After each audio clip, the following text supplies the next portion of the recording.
Advice to an adult child born out of wedlock. To Sybil Marchmont, who has learned her origin. Your despairing letter lies before me. I wish you were here, my dear child, that I might talk from my heart instead of writing from it. I am sorry that the secret, so long hidden, has been revealed to you in such a despicable manner. An anonymous letter always carries with it the venom of a serpent. I have long known your history, though the world generally believed you to be the actual daughter of Mr. and Mrs. Marchmont, who adopted you when you were scarcely 1 week old.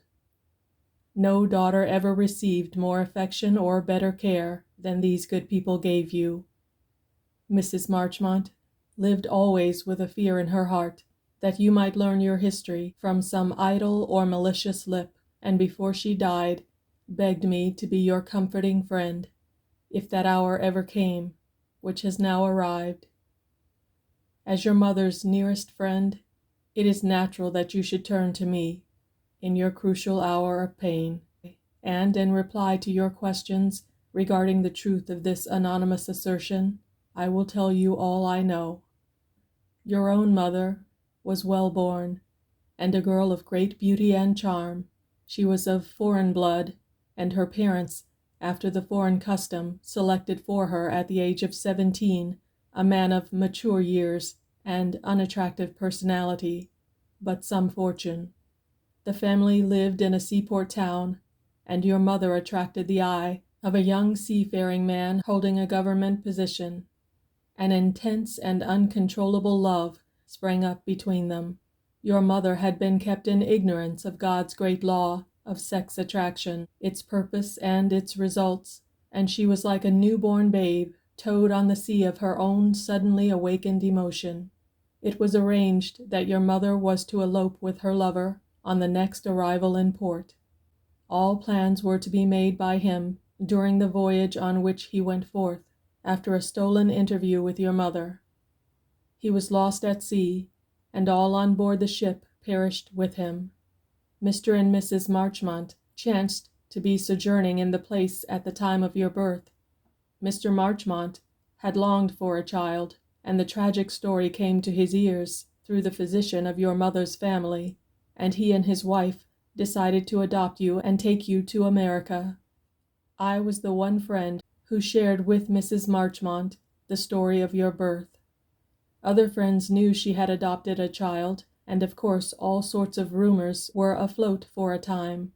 Mr. Marchmont's nephew was particularly unfriendly, I remember, as he had believed himself heir to his uncle's estate until your adoption. Some 3 years ago I chanced to be in the seaport town where you were born, and I made quiet inquiries about your mother. I learned that she had recently died, leaving a husband and 3 children. I hunted up the children and found them to be most uninteresting and ordinary. The oldest daughter I met and studied. She was plain and commonplace in appearance, and the other children were dull and unattractive. The husband was the elderly man selected by your grandparents.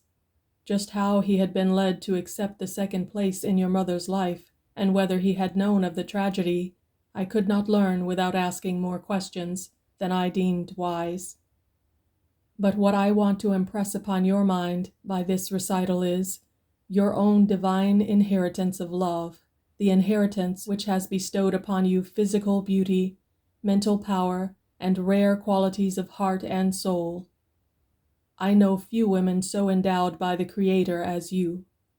I know of few young girls, in fact, not one, I would so gladly and proudly claim as a daughter, or wish a daughter to be like as your lovely self. When I read your letter, with its wild expressions of self-abasement and despair and regret that you were in the world, where you seemed to believe you had no right to be, I could not help picturing to myself the dull face and disagreeable personality of your half-sister, the child whom you no doubt believe has a greater right than yourself on earth. Now, whatever society has decided is legal and right for human beings, you must not forget that God also has made rules, and that those rules must first be obeyed. before the rules of man can be regarded as perfect.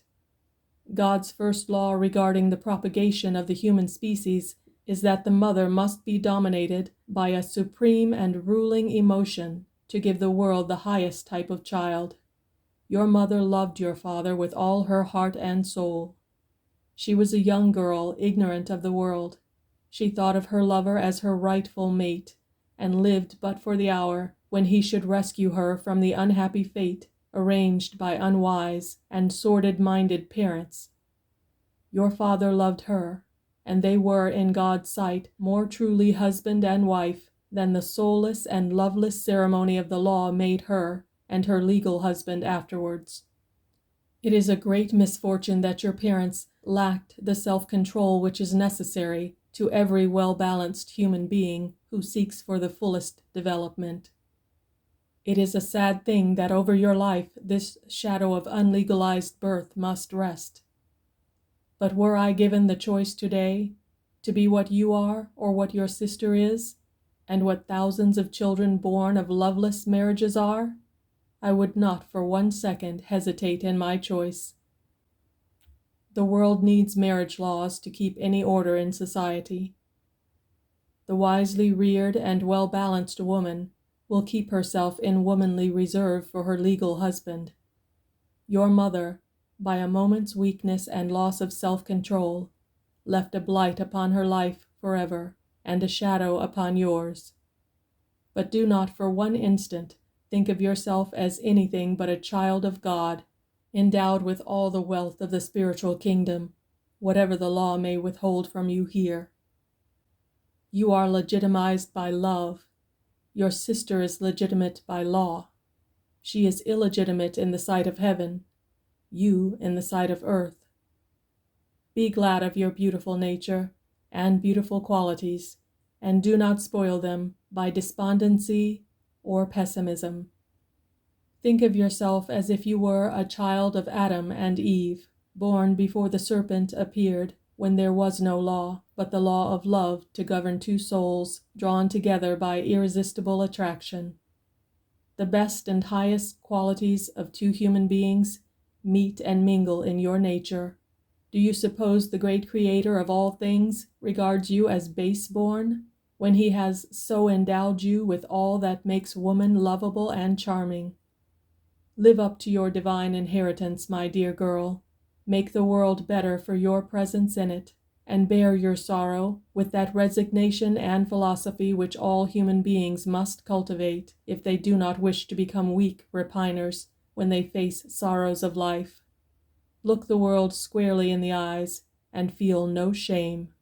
Your mother's marriage to the man she detested and the birth of children conceived in loathing were acts which in my mind called for more shame on her part than your own birth.